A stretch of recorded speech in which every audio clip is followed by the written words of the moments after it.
I'm going to read a tweet from Steve Pye, which has been well received, and I think a lot of people feel this way, hence why I'm reading it. And Steve said, Wimbledon, the World Cup, and the Open all done and dusted. An ideal time for Test cricket to take place, but instead we block out a period of the summer for this ridiculous tournament. Next Test starts on August 19, just before the new Premier League season begins. Well done, ECB. And I would suggest, given how I just read the English Ashes, sorry, the Women's Ashes next year, the women might feel particularly aggrieved given they've had a test match at Lords, hosted a World Cup, of course, all in the midst of all these other things going on. But of course, the 100 takes precedence these days. And Simon Wilde of The Telegraph reported that attendances for the 100 were 20% down on last year.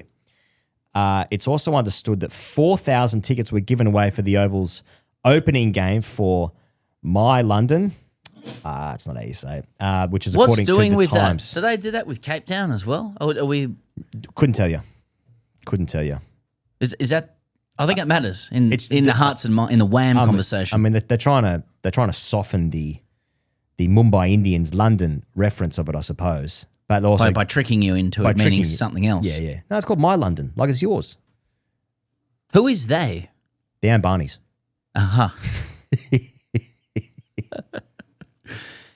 I just wondered if that's the convention in their satellite teams elsewhere. Right. Or is it MI?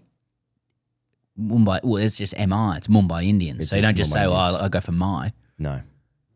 And if you say my Indians, I mean, yeah. What is it? Cape Town? Is that? I think it is. Yeah. Yeah. Okay. My Cape Town. Well, let us know. So there'll be one in Australia, which will either be Sydney or Melbourne. So it'll be my Sydney, my Melbourne. Oh, that sounds quite good, actually. I like it, actually.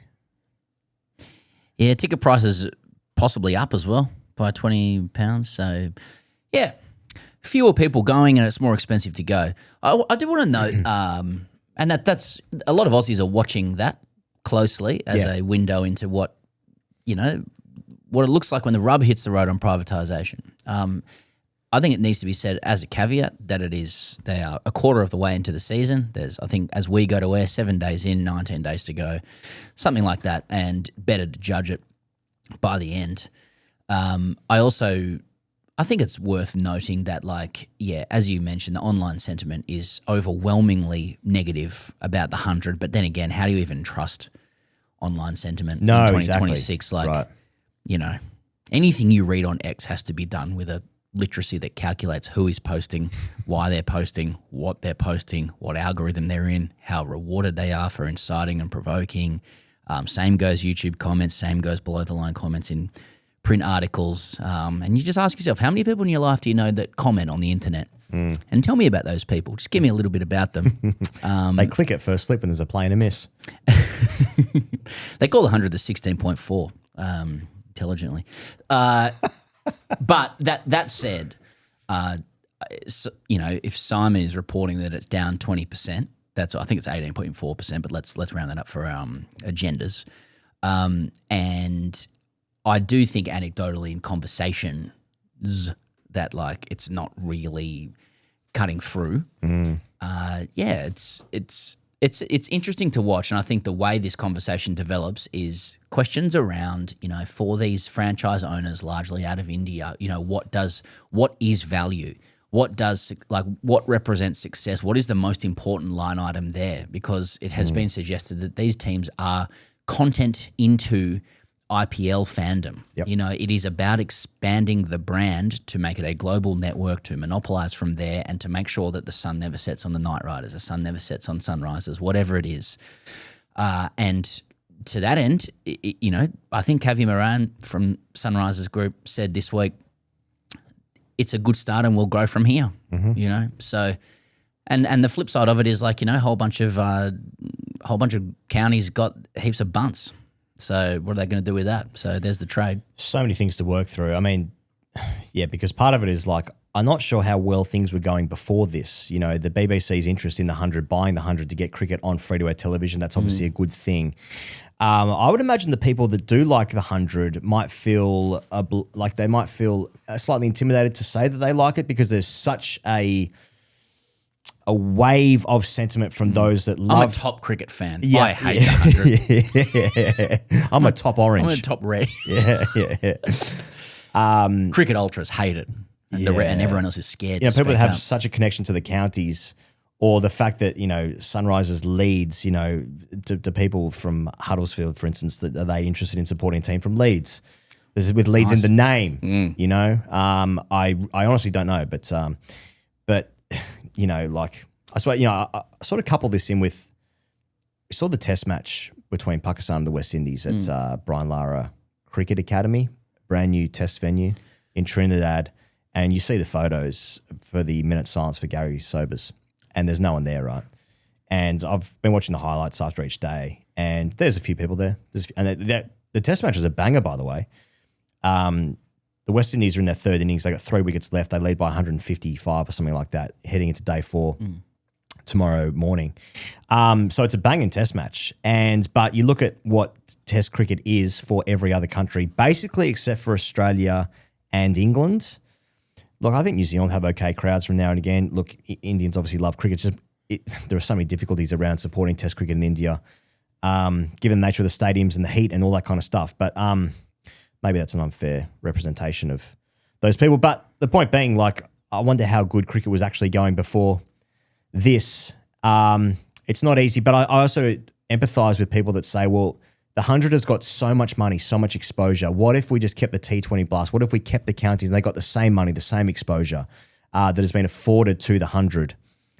Yeah, I understand that as well. But fundamentally, there's a real wrestling with like T20 cricket and traditionalists, and also whatever the fuck the 100 is. You know, it's not as simple as like, I hate this sucks. Although if you're a fan, it is. It literally is that simple. There's so many overlapping things within this. I mean, I've noted in the privatisation conversation in Australia, for example, before it came onto the scene or emerged in people's consciousness that the game could be re-engineered to be what privatisation wants it to be.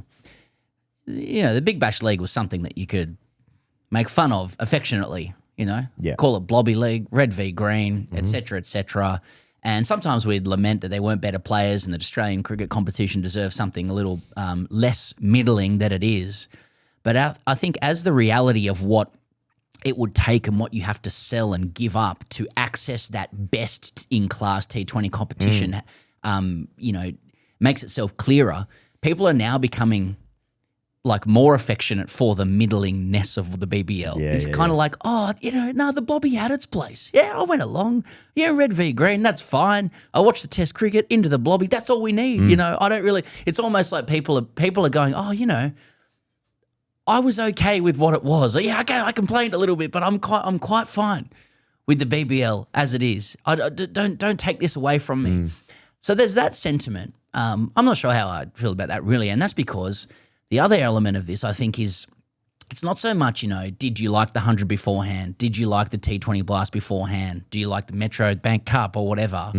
It's more about the, you know, the Indian-driven efforts to reorganise the game's finances around T20 cricket, for T20 cricket to become the financial engine, the driver of what the game is. And I think that's where people go, I don't agree with that. Nobody in the public has that sentiment of like, let's make T20 the month of the game that gets freedom from World Cups, you know, freedom from the EPL starting, but it gets the best real estate in the UK now. And I think the same goes in the Australian conversation as well. It's like, what are we going to have to give up to make T20 cricket front and centre of our summer?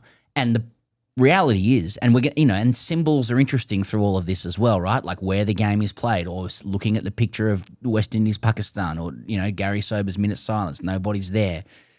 What Greenberg said about, you know, Australia versus England in India, which we'll come to after the Tom Holland chat. I mean, there are all these signals and price signals and stuff that like this is where the game is going, and boards believe in it, administrators believe in it, executives believe in it, players believe in it, the big time players believe in it, you know, because rightly or wrongly that is where the money is at the moment. It's just that what's weird is that in all of the orbits we're in, whether it's your algorithm or your mates, none of us feel great about T20 cricket that much. We don't mind it, we like it, but not at the expense of the shit that we love. So And that's something it's very hard to pair the two together with like the enormous monopoly sized population of India, their love for this thing, yeah, and everyone else's sort of apathy towards this thing.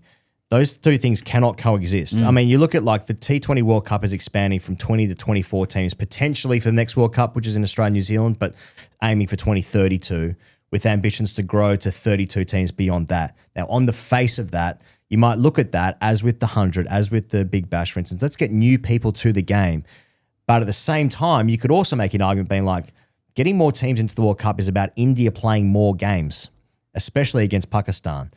TV revenues go up, MI London, MI Melbourne, whatever, money goes up through India, not for the actual love of people in Manchester or Sydney or Perth or whatever, so who is it actually serving? And how can you take away the love of, essentially 1 billion people in India and the drive and the economic center of the sport being focused around that, and also little old me in Melbourne being like, oh, can I just have the tests? But you look at Trinidad and you're like, nobody likes the tests anymore. It's bigger issues. And there's questions of custodianship and capitalism and what drives you. I mean, I do think on the T20 question is one that gets flipped the other way around. Like it is the game around which cricket grows internationally because it's a format that people can afford and you can introduce people to it. Yep. And so sometimes the minute when you go like, love the long form stuff, that's the purity of it. People are like, you're just one of two white countries that can afford it, after India.